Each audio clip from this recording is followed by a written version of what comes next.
Oh boy, Negan, you are certainly in a heap of trouble, aren't you, dear boy?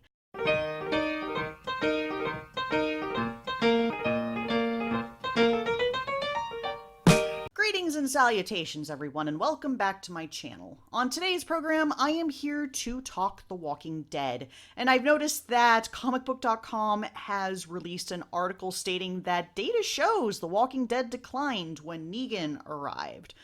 Really? Okay. The Walking Dead had a decline in viewer ratings when Negan, Jeffrey Dean Morgan, joined the zombie drama, according to data collected from IMDb. The viewer data collected and analyzed by Broadband Choices shows audience review ratings began to drop after Negan's first appearance in the season 6 finale Last Day on Earth, which also ended with a cliffhanger when it left Rick Grimes, Daryl, Michonne, and other fan favorites at the mercy of the baseball-wielding bad guy. TWD dips when that cliffhanger is resolved in the season 7 opener, which inspired viewer outrage when it depicted the gory executions of Abraham and Glenn. Yeah, and that was a major mistake for them to tone down the violence. Never mind the fact that people have been complaining that the story in season 6 was pretty, or not season 6. Season 7 was pretty bad, but apparently instead of improving upon the story, they thought, let's just cut the gore out, even though that's the gore's been part and parcel with this show since the very beginning, but whatever that is.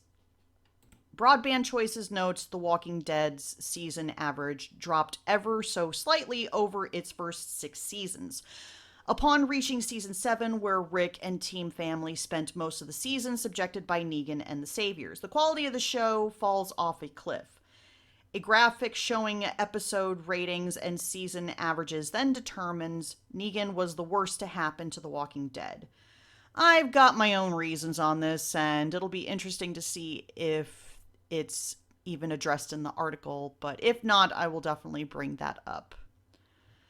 See, the data also shows the season 6 finale has the lowest rating for the season finale. Last Day on Earth is currently rated at 6.5 out of 10 with 26,108 votes counted. Man, and now what is the ratings at for the newest season? Something like 1.0. Granted, that is the live rating, so I don't know if the 6.5 is live plus 3 or if this includes both live views and the DVDs. I don't know that. So let's see. It says Broadband Choices adds the show's average rating on IMDb dropped again in season 8, which depicted all-out war against the Saviors before an uptick with season 9. The first season under current showrunner Angela Kang. The site notes episode ratings noticeably increased in season 9, particularly after a 6-year time jump that immediately followed the disappearance of Rick Grimes in 905. Season 10, to resume airing on AMC in February, recently celebrated becoming The Walking Dead's highest rated season on Rotten Tomatoes.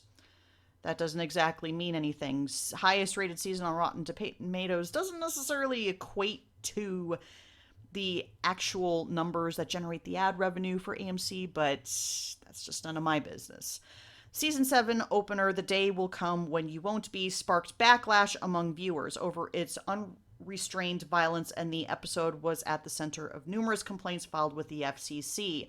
Again, why? I'll never understand why people have filed complaints and have complained about the show being too graphic when the show has always been graphic. I mean, in season 5, you had Noah's death, for crying out loud. He gets literally torn to pieces by the walkers, but apparently Glenn and Abraham's deaths are a little too much. I don't get it, but whatever. On Rotten Tomatoes, season 7 is the lowest rated season among critics, 66%, coming in just ahead of season 8, 64%. Yeah, so that goes to show you that season 8 was a terrible, terrible season. Same goes with season 7. Not that great. In October, Morgan admitted Negan was very one-dimensional during the Savior's reign in seasons 7 and 8. I thought the first couple of years that we knew Negan was very one-dimensional to me. When Negan came out of the RV for the first time, we didn't learn anything about him for 2 years, 3 years, and that was hard, Morgan said at the Walker Stalker Con Atlanta. I felt like everything that I said coming out of that RV is short of what I said for the next 2 years and never shifted. I think with the introduction of Judith and that relationship, we got to see a little different side of him. He later said season 10 is the best stuff he's gotten to do on this show. I highly agree with that. I've really been enjoying Negan on this show. In fact, I'd say that Eugene, obviously I got to mention Eugene because he's my favorite after all. But besides him, I think Jeffrey Dean Morgan's been doing a really good job with Negan, despite my personal opinion that I don't think he's physically fit to be Negan, because if anyone has read the comic, Negan is a physically imposing dude who could literally break your bones. I mean, he's that huge. And as much as I love Jeffrey Dean Morgan as an actor and think he's a fantastic actor, he has the personality of Negan, but the physicality, not so much. But despite all that, he's actually been doing a very good job with what he's been given in season 10. Let's see. Seasons 9 and 10 also helped rehabilitate Negan into even more of a fan favorite. A poll conducted by The Walking Dead Twitter in October showed a majority of fans are now rooting for Negan despite the past deeds. Oh, of course, they didn't mention it. So I don't think it was necessarily Negan is the reason why so many people dropped this show. I think it had everything to do with the season 6 finale. And anyone, especially any fan who has watched that season finale, it's sad because the episode started off great, but that cliffhanger ending was just absolutely abysmal. That was really the first time in which I started to see or started to notice the quality of the show kind of taking a turn for the worst.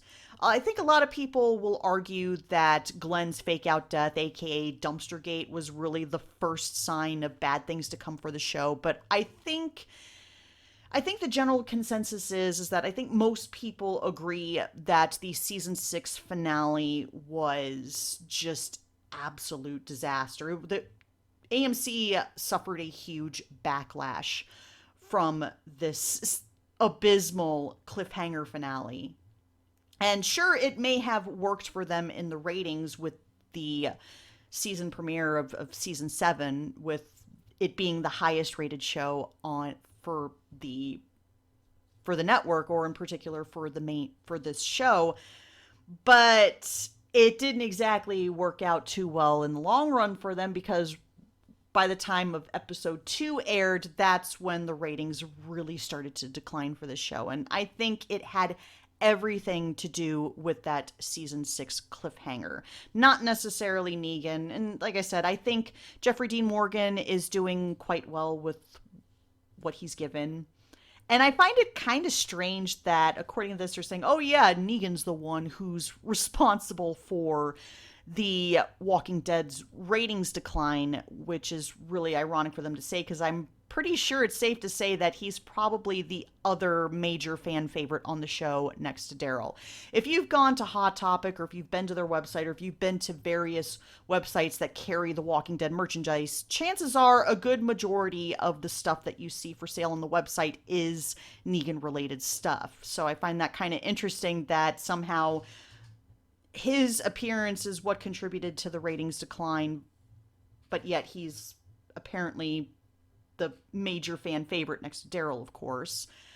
Now, in terms of this show's ratings, this show's viewership, I don't think the show would have suffered the ratings decline that they did if they didn't introduce Negan so far at the back of season 6, literally in the last episode of the season. I think that if they would have brought him into the show at the very beginning, with, say, the beginning of season 7, or somewhere even maybe towards midway, back half of season 6, I don't think that the backlash would have been as huge, and we certainly wouldn't have gotten that abysmal cliffhanger ending in season 6. But I'm curious to know what you guys think about all this. If you have a comment that you would like to contribute to the conversation, certainly leave a comment down below. And until next time, dear friends, this is Cynical Lindsay, signing off.